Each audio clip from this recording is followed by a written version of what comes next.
Hello నమస్తే. నేను journalist Srinivas. ఈరోజు న్యూస్ అనాలిసిస్లో ముందుగా దిశ పేపర్లో వచ్చిన వార్తలు చూద్దాం. ఎన్డీఏ ఉపరాష్ట్రపతి అభ్యర్థికి వైఎస్ఆర్సీపీ మద్దతు ఇస్తున్నట్టు వైఎస్ఆర్సీపీ నిన్న ప్రకటించింది. మాజీ మంత్రి, ఎమ్మెల్సీ, వైఎస్ఆర్సీపీ సీనియర్ నాయకుడు బొత్స సత్యనారాయణ అఫీషియల్గా పార్టీ తరఫున ప్రకటించారు. ఎన్డీఏ అభ్యర్థి అంటే సిపి రాధాకృష్ణన్. ఈరోజు రాష్ట్రంలో అధికారంలో ఉంది ఎన్డీఏ ప్రభుత్వం, కూటమి ప్రభుత్వం. చంద్రబాబు నాయుడు గారి ఆధ్వర్యంలో బీజేపీ, జనసేన, తెలుగుదేశం పార్టీ ప్రభుత్వం ఏర్పడింది. అదే ప్రభుత్వం కేంద్రంలో ఉంది. ఇప్పుడు ఎన్డీఏ కూటమికి మద్దతు ఇస్తున్నాను వైఎస్ఆర్సీపీ చెప్పింది. దానికి ఒక లాజికల్ రీజన్ ఏం చెప్పిందంటే, ఇండియా కూటమి కాంగ్రెస్ లీడ్ చేస్తుంది కాబట్టి, కాంగ్రెస్ పార్టీకి వ్యతిరేకంగా పుట్టిన పార్టీ వైఎస్ఆర్సీపీ కాబట్టి మేము ఇండియా కూటమి అభ్యర్థికి మద్దతు ఇవ్వము అన్నారు. ఎస్, కాంగ్రెస్ పార్టీ నుంచి బయటకు వచ్చి కాంగ్రెస్ పార్టీకి వ్యతిరేకంగా పుట్టిన పార్టీ వైఎస్ఆర్సీపీ, డౌట్ లేదు. కానీ కాంగ్రెస్ పార్టీకి వ్యతిరేకంగా పుట్టింది ఎన్డీఏ కూటమిలో కలపటానికే, ఎన్డీఏ కూటమికి మద్దతు ఇవ్వటానికే. కాంగ్రెస్ పార్టీకి వ్యతిరేకంగా ఒక పార్టీ పుట్టింది అంటే దాని అర్థం ఎన్డీఏ కూటమికి అనుకూలం అని కాదు కదా. మరి ఇప్పుడు ఏం చెప్పింది వైఎస్ఆర్సీపీ తెలియదు. కానీ వైఎస్ఆర్సీపీ పార్టీ అయితే ఎన్డీఏ కూటమికి అంతే, అందరూ ఊహించిందే, అందరూ అనుకున్నదే, అనుకున్న అంటే ఊహాగానాల ప్రకారమే ఎన్డీఏ కూటమికి ఇచ్చింది. ఎందుకంటే 2014లో నరేంద్ర మోడీ ప్రధానమంత్రి అయిన దగ్గర నుంచి ఈ రోజు వరకు, అది అధికారంలో ఉన్నా ప్రతిపక్షంలో ఉన్నా, ఇటు తెలుగుదేశం కానీ వైఎస్ఆర్సీపీ కానీ, ఆంధ్రప్రదేశ్ నుంచి ప్రధానమైన 2 రాజకీయ పార్టీలు నరేంద్ర మోడీకి సరెండర్ అయినాయి. దాంట్లో డౌటే లేదు. అనేక కారణాలు ఉన్నాయి.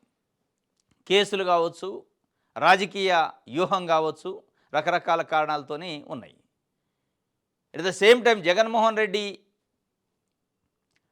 అవినీతిపరుడు, అవినీతి పార్టీ అని చెబుతున్న తెలుగుదేశం పార్టీ కూడా ఇదే పద్ధతి. అధికారం ఉన్నా ప్రతిపక్షం ఉన్నా నరేంద్ర మోడీకి సరెండర్ అయ్యి, ఆయన ఏం సొద్దపోస కాదు.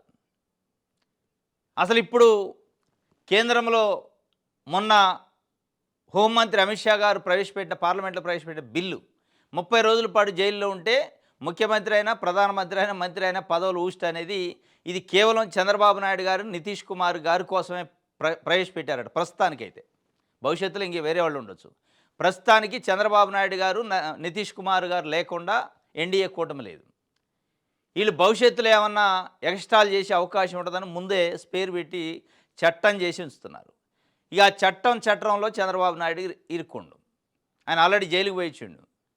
మళ్ళా ఒకవేళ నిజంగానే మోడీ, అమిత్ షా అనుకుంటే జైలుకు పంపడం పెద్ద సమస్య ఏం కాదు. ఆయన్ని అనేక కేసులు ఉన్నాయి, చాలా విషయాల్లో స్టేలలో ఉన్నాడు అనేది ఒక చర్చ.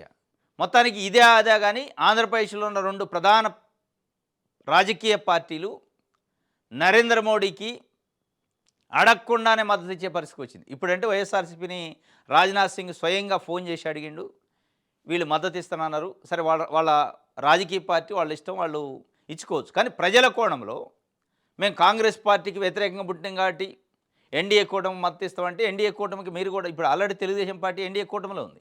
తెలుగుదేశం పార్టీకి బద్ధ శత్రువు మీరు. తెలుగుదేశం పార్టీకి వ్యతిరేకంగా పోరాటం చేస్తాను. అదే కూటమిలోకి పోయి మీరు నేను కాంగ్రెస్కి వ్యతిరేకంగా అటు ఇక్కడికి వస్తా అంటే, కాంగ్రెస్కి, ఎన్డీఏ కూటమికి, ఎన్డీఏ కూటమికి వ్యతిరేకంగా ఉన్న పార్టీలు కూడా కొన్ని ఉన్నాయి న్యూట్రల్గా.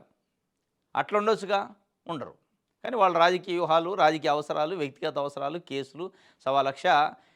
ఆంధ్రప్రదేశ్ దురదృష్టం ఏంటంటే 2 ప్రధాన రాజకీయ పార్టీలు, 2 ముఖ్యమంత్రులుగా పనిచేసిన వ్యక్తులు జగన్మోహన్ రెడ్డి, చంద్రబాబు నాయుడు గారు.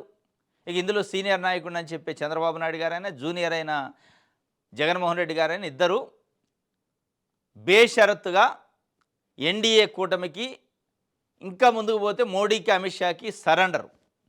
దీనివల్ల మరి రాష్ట్రానికి ఏమన్నా ఒరిగిద్దా అంటే రాష్ట్రానికి ఒరగదు, నష్టం జరుగుతుంది. వీళ్ళు ఈ రకంగా సరెండర్ అయితే కేంద్రం నుంచి ఏమొస్తాయి డబ్బులు? ఏం రావు. వీళ్ళ కనీసం అడిగే ధైర్యం, ప్రశ్నించే ధైర్యం లేదు ఎన్డీఏ కూటమిని ఇద్దరికి. ఇది ఈరోజు ఎన్డీఏ కూటమి అభ్యర్థి, ఉపరాష్ట్రపతి అభ్యర్థికి మా మద్దతు అవుతుంది, కాంగ్రెస్కి వ్యతిరేకంగా ఏర్పడిన పార్టీ మాది అని చెప్పి బొత్స సత్యనారాయణ గారు పార్టీ విధానాన్ని చెప్పిండు. 2 కోట్లు ఇవ్వకుంటే చంపేస్తాము, టీడీపీ ఎమ్మెల్యే ప్రశాంత్ రెడ్డికి బెదిరింపులు, ఇంటి వాచ్మెన్కి లేఖ అందించిన దుండగుడు. 2 కోట్లు ఇవ్వకుంటే చంపేస్తామని తెలుగుదేశం పార్టీ, అధికార పార్టీ ఎమ్మెల్యేని ఇంటికి లెటర్ పంపి మరి బెదిరించారట. ఈరోజు ఆంధ్రప్రదేశ్లో లా అండ్ ఆర్డర్ పరిస్థితి ఎట్లా ఉందనేది స్వయంగా ఎమ్మెల్యేలకు బెదిరింపులు, చంపేస్తామని, మంత్రులకు బెదిరింపులు, మహిళల్ని చెట్లకు కట్టేసి స్తంభాలకు కట్టేసి వేధింపులు, ఇట్లాంటివి జరుగుతున్నాయి. ఈ మధ్యకాలంలో ఒక శ్రీకాంత్ అనే ఒక రౌడీ షీటర్కి పెరోల్ విషయంలో నిన్న ఒక లేడీ అరెస్ట్ అయింది, అరుణ అని, లేడీ డాన్. ఆ డాన్ స్వయంగా మంత్రి స్థాయి నాయకులను మేనేజ్ చేసిందట. స్వయంగా క్యాబినెట్లో ఉన్న ఒక మంత్రినే మేనేజ్ చేసి డీల్ కుదుర్చుకొని అధికారులపైన ఒత్తిడి చేసి, హోంశాఖ అధికారులపైన పెరోల్ పైన సంతకం పెట్టించి ఆ మంత్రి చేశారు. చివరికి ఇది ఎట్లయిందో నాకు తెలియదు అన్నది ఆ మంత్రి అన్నారు. అది బయటపడ్డదట. నారా లోకేష్ గారు క్లాస్ పీకారట ఆ మంత్రికి, ఇటువంటి భవిష్యత్తులో పునరావృతం కావద్దని. ఇక ఆ స్థాయిలో ఉంది ఈరోజు ఆంధ్రప్రదేశ్లో శాంతి భద్రతల పరిస్థితి. అంటే రౌడీ షీటర్లు, జైల్లో ఉన్న రౌడీ షీటర్లు కూడా స్వయంగా క్యాబినెట్లో ఉన్న మంత్రులతోనే డీల్ కుదుర్చుకునే పరిస్థితి, కూర్చోబెట్టి వాళ్ళ మనుషుల్ని డీల్ కుదుర్చుకొని పెరోల్ మంజూరు చేయించుకునే పరిస్థితి. దానికోసం ఒక ఇద్దరు తెలుగుదేశం పార్టీ ఎమ్మెల్యేలు సిఫార్సు చేసే పరిస్థితి. దానికోసం తెలుగుదేశం పార్టీలో క్యాబినెట్లో ఉన్న ఒక మంత్రి డీల్ కుదుర్చుకునే పరిస్థితి. ఇవన్నీ అల్టిమేట్గా హోంశాఖ జాయింట్ సెక్రటరీ పైన ఒత్తిడి తెచ్చి సంతకం పెట్టించారు. అది బయటికి పొక్కాక ఇప్పుడు క్యాన్సిల్ అయింది. ఇక అది ఉందన్నమాట మన రాష్ట్రంలో లా అండ్ ఆర్డర్ పరిస్థితి అట్లా ఉంది. ఇక దీనికి వైఎస్ఆర్సీపీనో జగన్మోహన్ రెడ్డో కారణం అన్న ఆశ్చర్యం లేదు. ఈ మంత్రి డీల్లో ఇద్దరు ఎమ్మెల్యేలు పెరోల్కి సిఫార్సు చేయటాన్ని వెనక వైఎస్ఆర్సీపీ ఉంది అని చెప్పినా ఆశ్చర్యం లేదు. తెలుగుదేశం పార్టీ మీడియా మనం అది కూడా భవిష్యత్తులో చూడవచ్చు. జూనియర్ రాద్ధాంతం వెనక పరిటాల టీడీపీ అంతర్గత విచారణలో వెల్లడి, పార్టీ అధిష్టానం సీరియస్, తీవ్రమైన చర్యలకు నేడం. జూనియర్ అంటే జూనియర్ ఎన్టీఆర్ ఒక సినిమా తీసిండు వార్ 2 అని. దాని రిలీజ్ సందర్భంగా Anantapuram urban MLA Daggubati Venkateswara Prasad junior NTR అభిమానుల సంఘం సంబంధించిన ఒక లీడర్కి ధనంజయ ఉంది ఆయన పేరు, ఆయనకు ఫోన్ చేశారు. అమ్మనా బూతులు తిట్టారు, బండబూతులు, జూనియర్ ఎన్టీఆర్ని, వాళ్ళ తల్లిని కూడా ఒక రకంగా అవమానించాడు. నీ సినిమా ఎట్లా ఆడిద్దో చూస్తా, వాడిట్లా వాడట్లా అని, వాడు వీడని చాలా పెద్ద మాటలు మాట్లాడి ఆడియో బయటకు వచ్చింది. ఆడియో బయటకు వచ్చిన తర్వాత చంద్రబాబు నాయుడు గారు అలర్ట్ అయ్యిండు.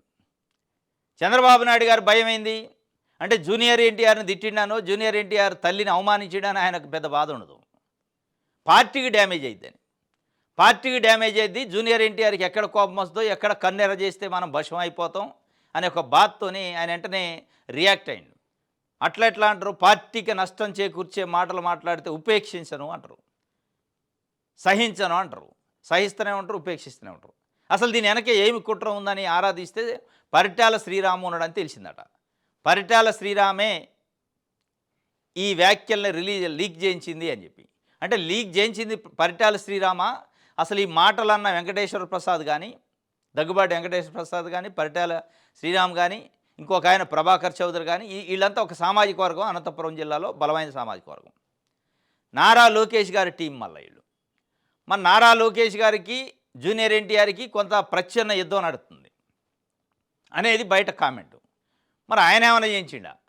మరి ఈ రాద్ధాంతాన్ని లోకేష్ గారికి అంటకుండా చంద్రబాబు నాయుడు గారు పరిటాల శ్రీరామునో, లేదా దగ్గుబాటి వెంకటేశ్వర ప్రసాద్నో, ఇంకొక ప్రభాకర్ చౌదరినో బలి చేసే కార్యక్రమం చేస్తున్న ఒక అనుమానం అయితే వస్తుంది. ఈ రాద్ధాంతం వెనక లోకేష్ ఉన్నాడా, పరిటాలు ఉన్నాడా? పరిటాలు ఉంటే లోకేష్ ఉన్నట్టే.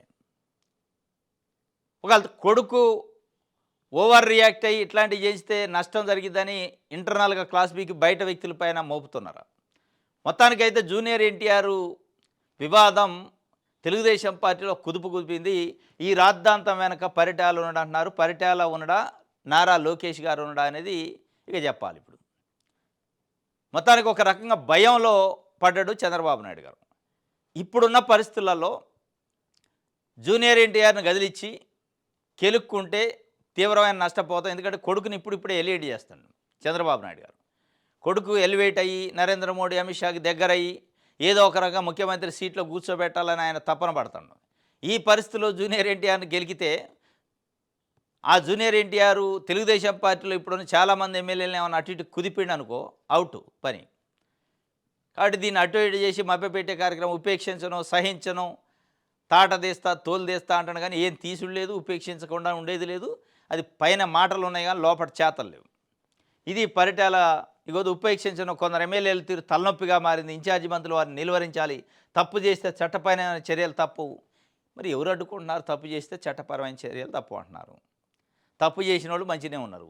కోన రవికుమార్ గౌడ్ ఒక ప్రిన్సిపల్ని వేధించిండని, ఇంకో గుంటూరు అర్బన్ ఎమ్మెల్యే నజీర్ అహ్మద్ అనేది ఉంది, ముస్లిం క్యాండిడేట్. ఆయన దగ్గుబాటి వెంకటేశ్వర ప్రసాద్ ఒక మహిళను అవమానించండి, జూనియర్ ఎన్టీఆర్ తల్లిని. మరి వీళ్ళని ఉపేక్షిస్తారేమన్నారుగా, జైల్లో పెట్టింది లేదు. ఇంకా మీటింగ్లు మీటింగ్లు వాళ్ళతో కూర్చొని ఏంది మీరు ఉపేక్షించేది? ఉపేక్షించింది అంటే ఏం లేదు. 7 ఎమ్మెల్యేలపై లోకేష్ సీరియస్ అయిందట. వారి తీరుతో ప్రభుత్వానికి నష్టమని ఆగ్రహం, ఇక సహించేది లేదంటే హెచ్చరిక. వారి తీరుతో ప్రభుత్వానికి నష్టమని చూస్తాను కానీ ప్రజలకో రాష్ట్రానికో కొన్ని కుటుంబాలకు నష్టమని ఆలోచించట్లే. నారా లోకేష్ గారు చంద్రబాబు నాయుడు గారు కోణం ఏంటంటే రాజకీయంగా మనకి మన పార్టీకి డ్యామేజ్ కావద్దు, అదొకటే తప్ప ప్రజల పోయినేం లేదు, కొన్ని కుటుంబాల పరువు పోయినేం లేదు, కొంతమంది బాధితులైనా పర్లేదు కానీ మనం పార్టీకి నష్టం జరగకుండా మీరు చేసుకోండి అని చెప్పిన పరిస్థితి ఉందా తప్ప ఆ సీరియస్నెస్ ప్రజల కోణంలో రాష్ట్రం కోణంలో లేదు. రైట్, ఇది ఒక వార్త. ప్రజాశక్తి పేపర్ చూద్దాం.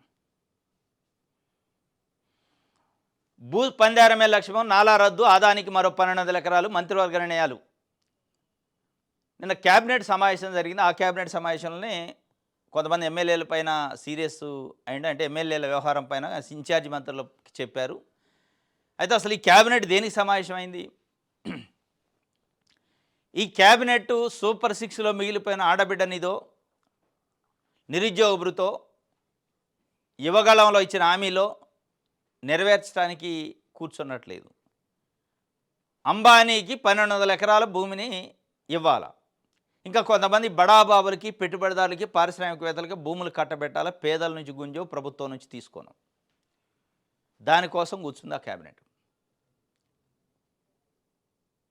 ఇదే ఆదాని పైన సెకీ ఒప్పందంలో 1750 కోట్ల రూపాయలు జగన్మోహన్ రెడ్డికి ఆదాని తెచ్చి సూట్ కేసులలో ఇచ్చిండు. అవి తీసుకొని సంతకం పెట్టిండు. సెకీ ఒప్పందం వల్ల 1,00,000 కోట్ల పైన రాష్ట్రానికి నష్టం జరిగింది అని చెప్పి ముఖ్యమంత్రి గారు స్వయంగా చెప్పిండు. దాన్ని ఆంధ్రజ్యోతి, ఈనాడు లాంటి పేపర్లు పుంకాలు రాసినాయి. మరి అదే ఆదానికి మళ్ళీ 1200 ఎకరాలు ఇవ్వడానికి సిద్ధమయ్యారట. ఆ రోజు సెకీ ఒప్పందానికి 1750 కోట్ల రూపాయలు మరి జగన్మోహన్ రెడ్డి తీసుకొని సంతకం పెట్టిండా? తీసుకొని సంతకం పెడితే ఒప్పందం ఎందుకు రద్దు చేయలే? ఇచ్చిన ఆదానిని తీసుకున్న జగన్మోహన్ రెడ్డిని కేసులు ఎందుకు పెట్టలేదు అనేది చంద్రబాబు నాయుడు గారు ఆ ప్రచారం చేసిన మీడియా సమానం చెప్పాలి. అదొక భాగం.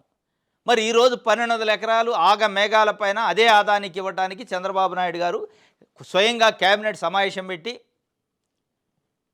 ఆర్భాటం ఎందుకు చేస్తున్నారు? దీని వెనకే ఉంది ఎన్ని వందల కోట్ల వ్యవహారం ఇది అనేది ఈరోజు ప్రజల్లో ఒక చర్చ. దానికోసం స్వయంగా నాలా చట్టం అని ఉంటుంది, non agriculture lands assessment act అని. అది 2006లో వచ్చింది. దాన్ని కూడా రద్దు చేస్తారు ఇప్పుడు. అంటే చంద్రబాబు నాయుడు గారు చట్టాలని రద్దు ఎవరి కోసం చేస్తున్నారు? పారిశ్రామికవేత్తలకి, పెట్టుబడిదారులకి, వ్యాపారస్తులకి, ప్రభుత్వము ప్రజలకు సంబంధించిన భూమిని కట్టబెట్టడానికి ఏమన్నా అడ్డంకులను చట్టాలుంటే వాటి రద్దు చేస్తున్నాం. అదే రెక్కాడితే డొక్కాడిన ప్రజలు ఎవరన్నా ఉంటే వాళ్ళకు ఒక 100 గజాల ఇళ్ళ జాగా ఇవ్వాలంటే చట్టాలు అడ్డం వస్తే ఆ చట్టాలను రద్దు చేయరు. దానికోసం క్యాబినెట్లు కూర్చోరు. వాళ్ళ కోసం క్యాబినెట్ కూర్చోదు. స్పెషల్గా నిన్న కూర్చున్నారు. ఆదానికి 1200 ఎకరాలు కట్టబెట్టడం కోసం నాలా చట్టాన్ని రద్దు చేస్తారు. ఆదానియే కాదు, ఇంకా పెద్ద పెద్ద పారిశ్రామికవేత్తలు, ఇంకా విట్టట, దానికట, దీనికట 100 ఎకరాలు అమరావతిలో కేటాయిస్తాను. ఎస్ఆర్ఎం యూనివర్సిటీ, విట్ యూనివర్సిటీ, వీటి కోసం. అంటే అమరావతి కోసం రైతులు భూములు ఇస్తే వాటి ప్రైవేట్ కంపెనీలకు ఇవ్వడానికి నాలా చట్టం రద్దు చేస్తారు. లేదా రాష్ట్ర వ్యాప్తంగా ప్రభుత్వంలో ప్రజల నుంచి సేకరించిన భూములు ఉంటే వాటిని ప్రైవేటు పెట్టుబడిదారులకు కట్టబెట్టడానికి నాలా చట్టం రద్దు చేస్తారు. దానికోసం క్యాబినెట్ సమావేశం అయింది. అంటే ఎటు దేశపోతున్న ప్రభుత్వాన్ని?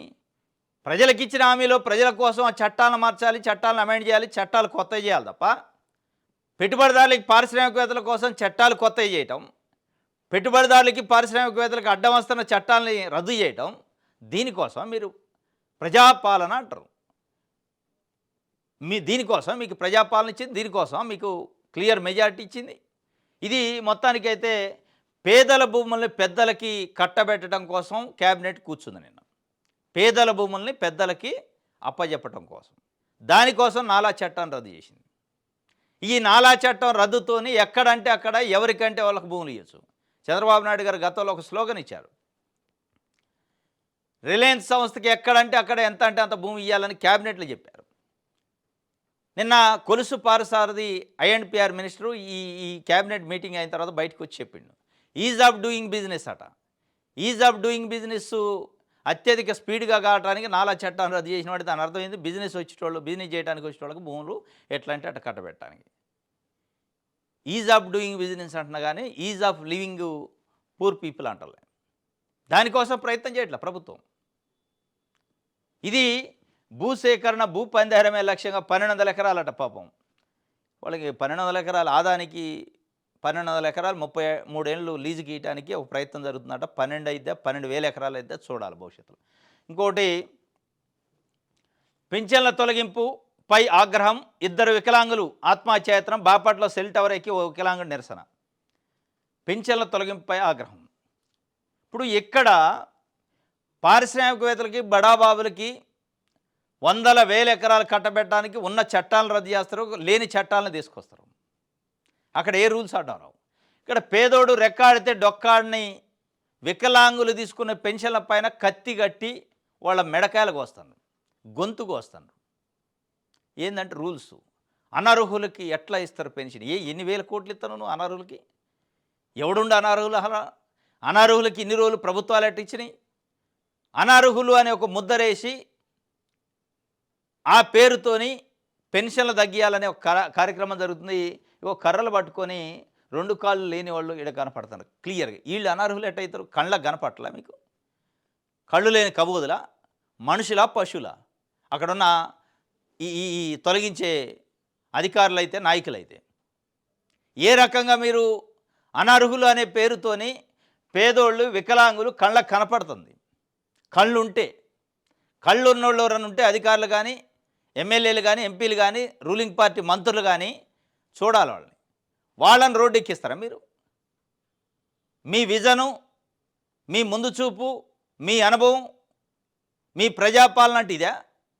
2 కాళ్ళు 2 చేతులు లేని వికలాంగులను రోడ్లు ఎక్కించి అన్నమో రామచంద్ర అనే పరిస్థితి తీసుకొస్తే దీని ఏ రకమైన పాలన అంటారు?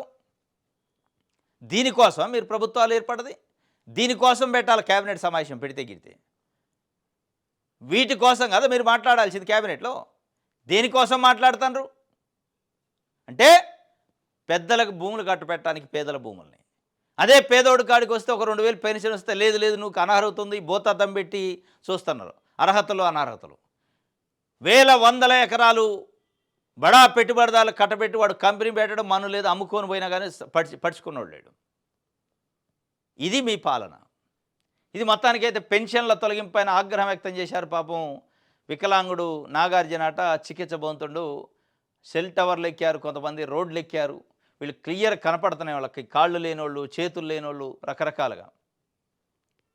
అయినా కానీ లేదు మేము రూల్స్ పాటిస్తాం, అనర్హులు కెట్టిస్తారని కొంతమంది కళ్ళు లేని కబోదులు కామెంట్ చేస్తూ ఉంటారు. అనర్హులేందిరా నాయన, ఆడ కళ్ళకు కనపడుతుంటే. అనర్హులకు ఇచ్చే ఎట్లా ఇస్తారనే కాడికి వస్తే ఇప్పుడు క్యాబినెట్లో ఉన్న మంత్రులలో చాలామంది అనర్హులే ఉన్నారు. మంత్రి పదవికి అర్హత లేదు వాళ్ళకి. ఇప్పుడు క్యాబినెట్ నిర్ణయం తీసుకొని భూముల పంజారం, పేదల భూములని పెద్దోళ్ళకి ఇస్తారుగా, ఒక్క కంపెనీకి కూడా అర్హత లేదు. ఇవ్వద్దు మరి. ఇక ఆ లెక్కలకు వస్తే ఎన్నిసార్లు చెప్పినా వినరేమో, గాడి తప్పుతున్న ఎమ్మెల్యేలపై సీఎం సీరియస్. బయటికి స్టేట్మెంట్లు ఇస్తూ ఉంటారు. అది ఆంధ్రజ్యోతిలో పెద్ద పెద్ద బ్యానర్ ఐటమ్. నిజంగానే చంద్రబాబు నాయుడు గారు చెప్తే తినరా? చెవులో పూలు ఎవరికి పెడతారు? నిజంగా చంద్రబాబు నాయుడు గారు చెప్తే అధికారులు, నాయకులు వినకుండా ఉంటారా? తొక్కి నారదేస్తారు. నిజంగానే ఆయన కన్ను పడితే అంత ఈజీగా ఉండదు. ఇది ఏంటంటే మీడియా కోసం చెప్తూ ఉంటాడు. నేను అట్లా చెప్తూ ఉంటాను, మీ పని మీరు కానివ్వండి అని చెప్పినట్టుంది తప్ప, నేను 95 సీఎంని అవుతా అంటాడు, 1995 సీఎంని అవుతా అంటాడు. మరి అయ్యారు కదా, ఎందుకింటలే అధికారులు? ఎందుకు మీకు తెలవకుండా పెరువులు మంజూరు అవుతున్నాయి? ఎందుకు మీకు తెలవకుండా సర్క్యులర్లు, జీవోలు వస్తున్నాయి? అంటే మీరు చెప్పేది ఒకటి, చేసేది ఒకటి ఉంది. ఎన్నిసార్లు చెప్పినా వినరా మీరంటే ఎవరు వినాలా? ఇంకా ఇంకా నయం, కొంత ఇంకొక అడుగు ముందుకేసి ఆంధ్రజ్యోతి రాయాల. ఎన్నిసార్లు చెప్పినా చంద్రబాబు నాయుడు గారి మాట తెలుగుదేశం పార్టీ ఎమ్మెల్యేలు, ప్రభుత్వంలోని అధికారులు వినకపోవడానికి దీని వెనక వైఎస్ఆర్సీపీ కుట్ర ఉందన్నా ఆశ్చర్యం లేదు. దీని వెనక వైఎస్ఆర్సీపీ కుట్ర ఉంది, జగన్మోహన్ రెడ్డి కుట్ర వలన వాళ్ళు వింటలేదన్నా కానీ ఆశ్చర్యం లేదు. ఇది సీరియస్ అయిందట చంద్రబాబు నాయుడు గారు. ఈ సీరియస్ పేపర్ కోసం, టీవీ కోసం ఆయన సీరియస్ లెక్క ఉంది కానీ నిజంగానే సీరియస్ అయినట్లేదు. నిజంగానే సీరియస్ అయితే తాడిపత్రి మున్సిపల్ చైర్మన్ జేసీ ప్రభాకర్ రెడ్డి గారి కానించి మొదలు పెడితే ఇప్పటి వరకు నిన్న మొన్న అనంతపురం అర్బన్ ఎమ్మెల్యే చేసిన కామెంట్ల వరకు, కోన రవికుమార్ కానించి, గుంటూరు అర్బన్ ఎమ్మెల్యే కానించి చాలామంది జైల్లో ఉండాలి. ఇవాళ బయట కాదు, జైల్లోనే ఉండాలి నిజంగా సీరియస్ అయితే. చిన్న చిన్న కేసుల్లో వైఎస్ఆర్సీపీ నాయకులు తెచ్చిపోయి జైల్లో పెట్టి నెలల పాటు బెయిల్ రాకుండా చేస్తున్నారు. అది ఉందో లేదో తెలవని కేసు. ఇది కళ్ళకు కనపడుతుంది, వీడియోలు ఆడియోలు ఉన్నాయి, ఒక్కళ్ళ మీద కేసు లేదు. ఏం సీరియస్ ఉన్నట్టు? ఇది ఉత్తొత్త సీరియసు, సినిమా సీరియస్. ఇది ఉట్టిదే. అయ్యి అర్హులైన వారికి పెన్షన్ రద్దు కాదు. మరి రద్దు కానప్పుడు వాళ్ళు రోడ్లు ఎందుకు ఎక్కుతున్నట్టు? పాపం తిన్న దరక్కన కడుపు నొప్పి ఎందుకు వచ్చినట్టు? వాళ్ళకి 2 కర్రలు పట్టుకొని వికలాంగులు రోడ్లు ఎక్కి ధర్నా చేస్తున్నారు. అర్హులైన వారికి పెన్షన్ రద్దు కాదంటున్నారు. ఇక అక్కడే ఉంది మెలక. రద్దు కాదు కాదు అనుకుంటేనే అర్హులు అనర్హుల పేరుతోని తొలగించే కార్యక్రమం చేస్తున్నారు అనేది వాళ్ళు రోడ్లెక్కి చెబుతున్న పరిస్థితి. రైట్. డిఎస్సి మెరిట్ జాబితా నేడే అధికారిక వెబ్సైట్లోనే సమాచారం పొందాలి. వ్యక్తిగత లాగిన్ ద్వారా కాల్ లెటర్లు అందిస్తాం. వెరిఫికేషన్కు ముందు సర్టిఫికేట్ల అప్లోడ్ తప్పనిసరి. మెగా డిఎస్సి కన్నారు కృష్ణారెడ్డి వెల్లడి. మొత్తానికైతే నిన్న మొన్న ఒక ప్రచారం జరిగింది. డిఎస్సికి సంబంధించి ఎగ్జామ్ రాసిన 3,36,000 మంది అభ్యర్థుల జాబితాను బయటపెట్టాం. కేవలం సెలెక్ట్ ఎంపికైన అభ్యర్థుల జాబితానే బయట పెడతాం. అది కూడా ఇండివిజువల్గా మెసేజ్లు వస్తాయని చెప్పారు. దీనిపైన పెద్ద ఎత్తున విమర్శలు వచ్చినాయి. విమర్శలు వచ్చిన తరువాత ఇప్పుడు మొత్తం మెరిట్ లిస్ట్ ఇస్తా అంటున్నారు. ఇవ్వాలి కూడా, అది రూలు. దీనికి ఒక కారణం ఏం చెప్తున్నారంటే ఇప్పటికే లేట్ అయింది. టెట్ మార్కుల జాబితా, టెట్ మార్కులను తప్పుగా అప్లోడ్ చేశారు అభ్యర్థులు అంటున్నారు. అసలు టెట్ మార్కులు అభ్యర్థులు అప్లోడ్ చేసేది ఉండదు. మరీ అమాయకంగా మాట్లాడదు ప్రభుత్వం. టెట్ మార్కుల్ని అభ్యర్థులు అప్లోడ్ చేసే అవకాశం లేదు, అవసరం కూడా లేదు. టెట్ హాల్ టికెట్ నెంబర్ ఎంటర్గా చేయగానే ఆడ మార్కులు డిస్ప్లే అయితే ఆ హాల్ టికెట్ నెంబర్తో ఎగ్జామ్ రాసిన అభ్యర్థికి ఎన్ని మార్కులు వచ్చినాయి, టెట్లో ఏ ఇయర్లో టెట్ పాస్ అయింది అనేది కూడా క్లియర్గా వస్తుంది. అది అన్ని రాష్ట్ర ప్రభుత్వాలు డిఎస్సికి సంబంధించి ఇట్లే ఉంది. మరి ఇంత వాట్సాప్ గవర్నెన్స్ని అందజేసే, ఎలక్ట్రానిక్ గవర్నెన్స్ని అందజేసే ఆంధ్రప్రదేశ్లో టెట్ మార్కులు అభ్యర్థి ఎంటర్ చేసే పరిస్థితి ఎందుకు వచ్చింది? అది తప్పుగా ఎందుకు ఎంటర్ అయినాయి? ఈ కుంటి సాకులు, డొంక తిరుగుడు మాటలు ఎందుకు చెప్తున్నారు? ఏం జరుగుతుంది డిఎస్సిలో? ఇప్పటికే మెగా డిఎస్సి పేరుతో దగా చేశారు డిఎస్సి అభ్యర్థుల్ని. అనేక మలుపులు తిరిపి ఇప్పటికి 14 నెలలు దాటిపోయింది. ఇస్తానన్న డిఎస్సి మొదటి సంతకం మూలనబడి ఇప్పటికి కూడా మళ్ళీ మెరిట్ లిస్ట్ కాడ మెలకలు పెట్టి డొంక తిరుగుడు చేసి మాయపేలాలు చేసే కార్యక్రమం చేస్తున్నారు అనేది డిఎస్సి అభ్యర్థుల ఆందోళన ఉంది. కాబట్టి దయచేసి 3,36,000 మంది జీవితాలకు సంబంధించి ముఖ్యమంత్రి చంద్రబాబు నాయుడు గారు, విద్యాశాఖ మంత్రి నారా లోకేష్ గారు మానవతా దృక్పథంతో ఆలోచించి ఎట్లాంటి అవకతవకలు జరగకుండా, ఎందుకంటే వాళ్ళు కడుపు కట్టుకొని చదువుతున్నారు పాపం. తినక, డబ్బులు ఉండి లేక కష్టపడి చదువుతున్నారు. ఏమైనా ఉపాధి ఉద్యోగం వస్తాయని వాళ్ళని అన్యాయం చేసే కార్యక్రమం చేయమాకండి. మీ డీల్లు, ఈ వ్యవహారాలలో బయట లిటరల్గా ప్రచారం ఏం జరుగుతుందంటే డిఎస్సి పోస్టులు అమ్ముకునే అవకాశాలు ఉన్నాయి, దానికోసమే ఇవన్నీ డొంక తిరుగుడు వ్యవహారాలు చేస్తున్నారు అని. అది నిజం అబద్ధం తెలియదు కానీ ఒక చర్చ అయితే డిఎస్సి అభ్యర్థులు జరుగుతుంది. ఆ చర్చగా బలం చేకూర్చే విధంగా మీ చర్యలు ఉండకుండా ఉండాలి అనేది డిఎస్సి అభ్యర్థులు కోరుకుంటున్నారు. ఆ చర్చను కట్ చేయాలంటే మీ నిర్ణయాలు కఠినంగా ఉండాలి, ట్రాన్స్పరెన్సీగా, పక్షపాతం లేకుండా పారదర్శకంగా బయట కనిపించాలి. అనుమానాస్పదంగా ఉండొద్దు రిజల్ట్ విషయంలో కానీ, మెరిట్ విషయంలో కానీ, లిస్ట్ విషయంలో. ఇది నారా లోకేష్ గారికి మన అప్పీలు. రైట్.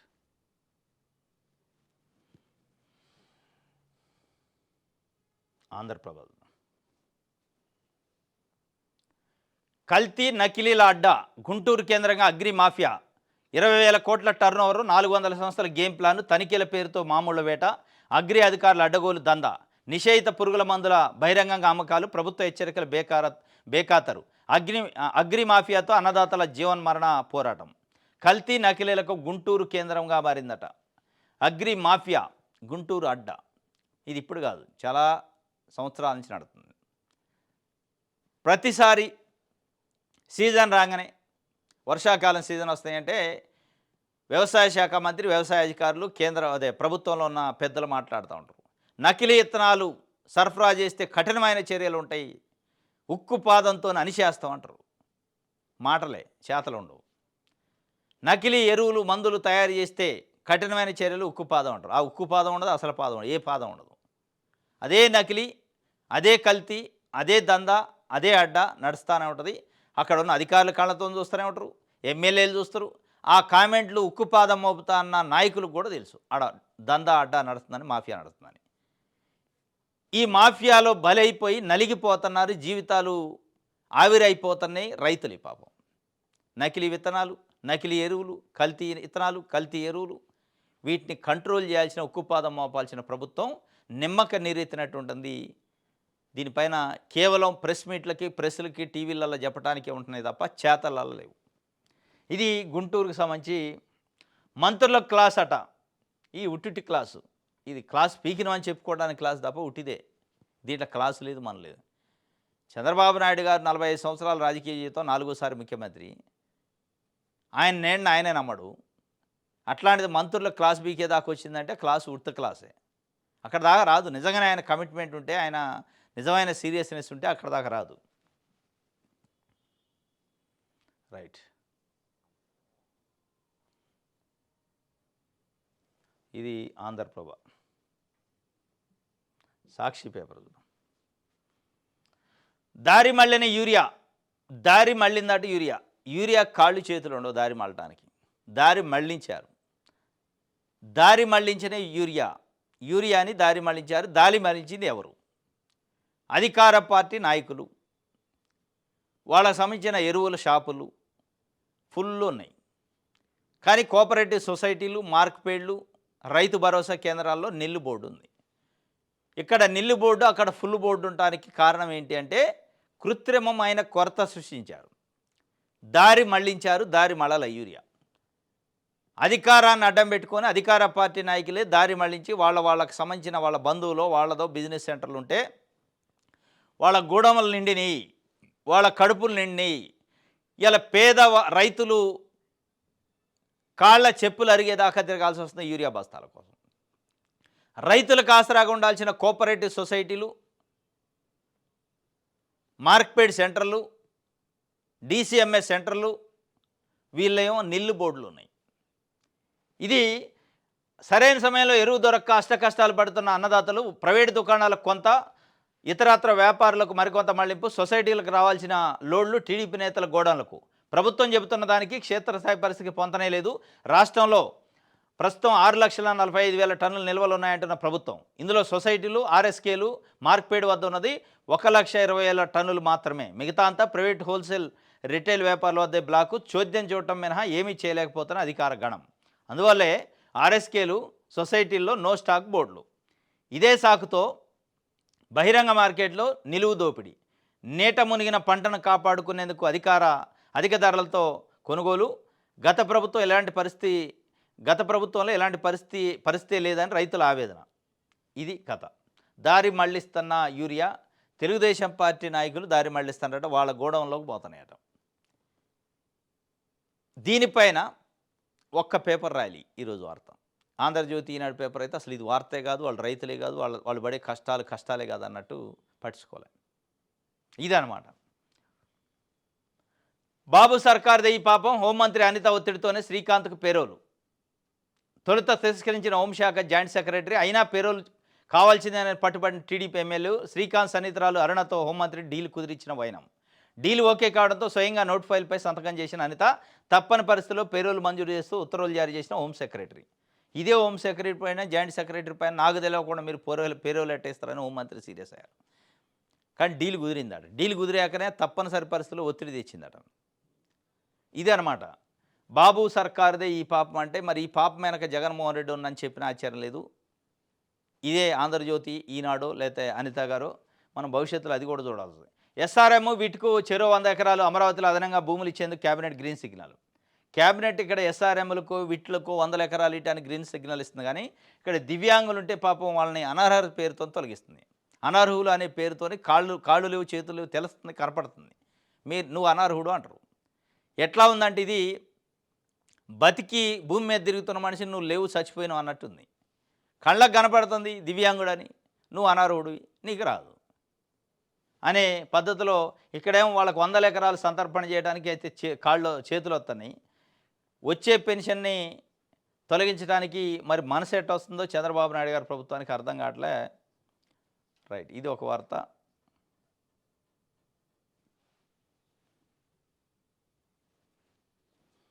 రైట్, ఈనాడు నాలా చట్టం రద్దు ముసాయిదాకు మంత్రివర్గం ఆమోదం. ఇదెందుకు ఆగితే నాలా చట్టం రద్దు ఆగుతుంది ఇక మంత్రివర్గం ఆమోదం అయిపోతే.